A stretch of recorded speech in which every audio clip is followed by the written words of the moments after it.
દિલ્હી વિધાનસભાની ચૂંટણીમાં ભારતીય જનતા પાર્ટીનો વિજય થતા વડોદરા શહેરમાં પણ જીતનો જશ્ન મનાવવામાં આવી રહ્યો છે। ખાસ કરીને આ ચૂંટણી વિશે વાત કરીએ તો તે ચૂંટણીના પ્રચાર પ્રસારમાં વડોદરાના ભાજપના નેતાઓ અને કાર્યકર્તાઓ પણ જોડાયા હતા અને તેમની જ મહેનત રંગ લાવી હોય એ રીતે ભારતીય જનતા પાર્ટીની ભવ્ય જીત થઈ છે।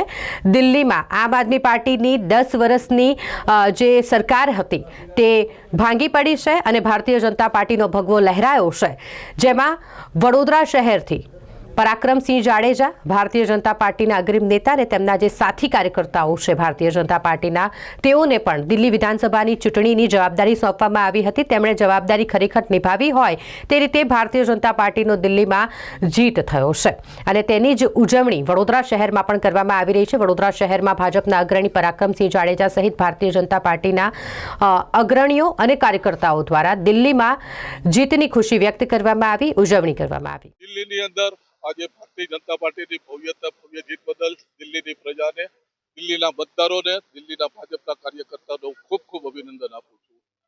દિલ્હીના પ્રચારમાં અમે 10 થી 12 દિવસ રોકાણા। 10 થી 12 દિવસનો માહોલ અમે જોયો કે દિલ્હીની પ્રજા છેલ્લા 20 વર્ષથી દિલ્હીનો જે વિકાસ રૂંધાણો હતો અને એમાં છેલ્લા 10 વર્ષથી આપ પાર્ટીનું અને એમાં ખાસ કરીને કેજરીવાલના જોઠાણાથી પ્રજા ત્રાહિમામ હતી।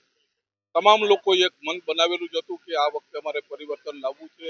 નરેન્દ્રભાઈનો જે સંકલ્પ છે એ સંકલ્પ સાકાર કરવો છે અને નરેન્દ્રભાઈની ગેરંટીને પણ અમારે સ્વીકારવી છે।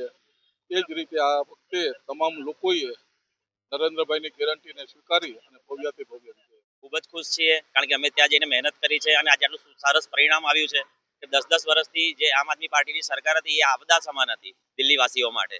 એ આપદા એવી હતી કે ત્યાં એમને નથી કોઈ મેડિકલ સુવિધા મળતી કે નથી એમને કોઈ ઘર મળ્યા। એ ખાલી જૂઠા વાયદા કરીને અત્યાર સુધી અરવિંદ કેજરીવાલ એટલા જૂઠાણા જ ચલાયા છે અને હવે દિલ્હીની પ્રજા પણ હવે ઠગને ઓળખી ગઈ છે। એટલે હવે ઠગને હવે દૂર કરીને એમણે ભારતીય જનતા પાર્ટીની સરકાર બને નરેન્દ્રભાઈ પર અને અમિતભાઈ પર વિશ્વાસ કરી અને દિલ્હીની જનતાએ મત આપ્યા છે।